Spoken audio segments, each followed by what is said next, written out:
If you're looking to buy a house in today's market, then you know how competitive it can be. The National Association of Realtors published that listings across the country are averaging at least 4 offers each. In this video, we're going to go over some tips that's going to make your offer more attractive and win you that house. Remember, in a multiple offer situation, the listing agent is going to sit with the seller and they're going to review all the offers and compare them against each other. The dollar amount of your offer isn't the only thing they're going to look at. Some of the things the seller's going to have to consider are types of loans, contingencies selected, closing dates, seller assist, and any other concessions that might be asked for. Before we get into the list, if you haven't done so already, please go ahead and hit the subscribe button and smash that thumbs up for me. Have you put any offers in yet? How many have you submitted? Go ahead and put it in the comments down below. Let's get into the video.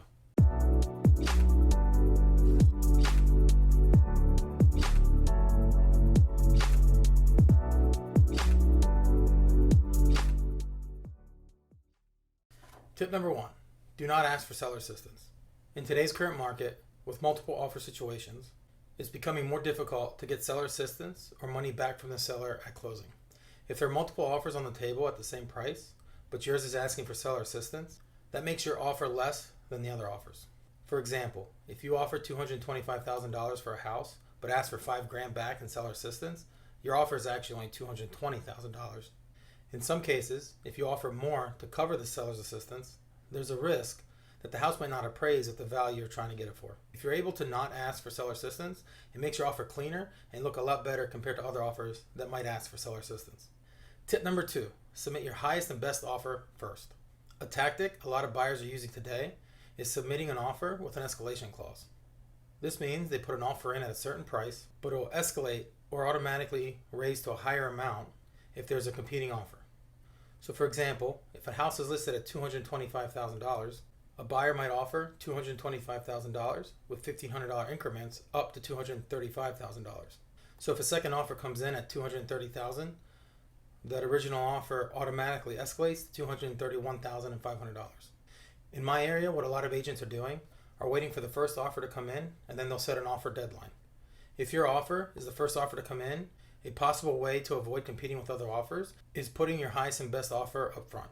If the house is listed at $225,000 and you feel comfortable paying $235,000 for it, go ahead and make that your offer. The offer might be good enough for the seller to accept it without setting a deadline and having you compete with other buyers. Remember, if you're financing, you still need to consider appraisals, so take that into account when you're making an offer that's higher than list price. Tip number 3, buy the house as is. One of the hurdles sellers run into is inspections and things identified by the inspector. Sometimes things identified are known by the seller and it's not a surprise, and those items should be in the disclosure. However, I have listed houses where an inspection has been completed and the inspector has identified items that the homeowner had no idea about. However, I have had listings where an inspection was completed and the inspector identified items that the homeowner had no knowledge of. The unknown can be a scary thing and may make sellers uneasy. If you submit an offer as is, you're not going to ask the seller to make any repairs. This may put the seller at ease and have them accept your offer over others. You can still have an inspection done if the seller will allow it, but you won't be able to ask for any repairs. Tip number 4, waive your contingencies. Contingencies are usually put in place to protect the buyer. Some of the most common contingencies are the home inspection, wood destroying insect, mortgage contingency, radon, and several others. By waiving your contingencies, you're leaving little to no room to get out of the contract. This gives the seller confidence in your offer and may have them select yours over others, even at a higher dollar amount. You're putting yourself at risk at losing your escrow deposit, but it makes the offer stronger in the seller's eyes. Discuss this option with your agent before you do decide this tactic. Tip 5, be flexible. The home buying process can be stressful not only for you as the buyer, but as a seller as well. In many situations, the seller might be trying to juggle selling their home and purchasing another one. Being flexible might get your offer accepted over another competing offer. Before putting the offer in, your realtor should have a discussion with the listing agent. He should be able to find out what is important to the seller. If they disclose that the seller might be building a house and it won't be completed for a certain amount of time, maybe you can offer a lease back to the seller. You would purchase the house and close on it, and then the seller would become your tenant for a short period of time. This doesn't work for everyone. If you're renting and your lease is up, or maybe you sold your house that has a closing date that you're trying to juggle. Again, if there's multiple offers on the table and they're all similar, but one offers something that's important to the seller, that might be enough to make them select your offers over other competing offers. Tip number 6, have a higher earnest money deposit. Your earnest money deposit is proof that you're a good faith buyer. Usually, the listing agent's office will hold your deposit in an escrow account. Later on, your deposit can contribute towards your down payment or your closing costs. On average, earnest money deposits are 1 to 3% of the purchase price of the home. If you put a larger amount down, it may show that you're a serious buyer and you really want the house. If you do put a higher earnest money deposit, make sure you really want this house.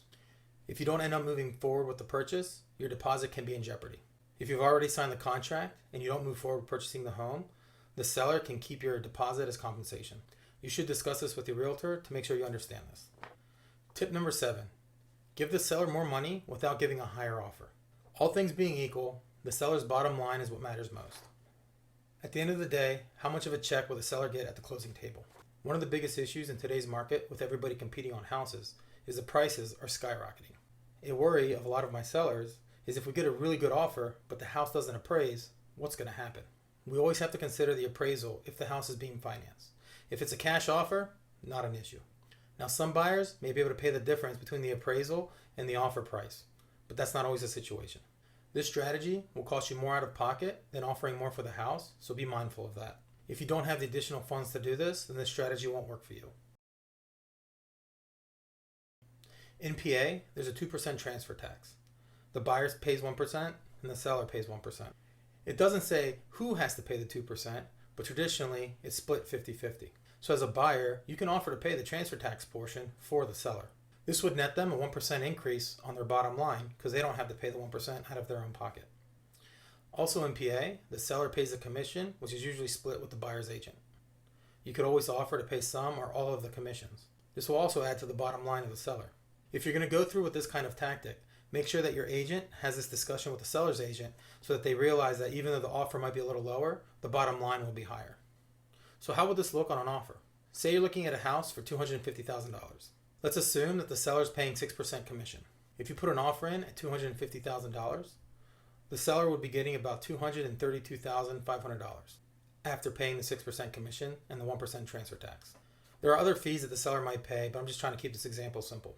So in this situation, if you offer to pay the 1% transfer tax, you would save the seller an additional $2,500. If you offered to pay 3% commission, you would save them an additional $7,500. Or if you offered to pay the 6% commission, you would save them $15,000.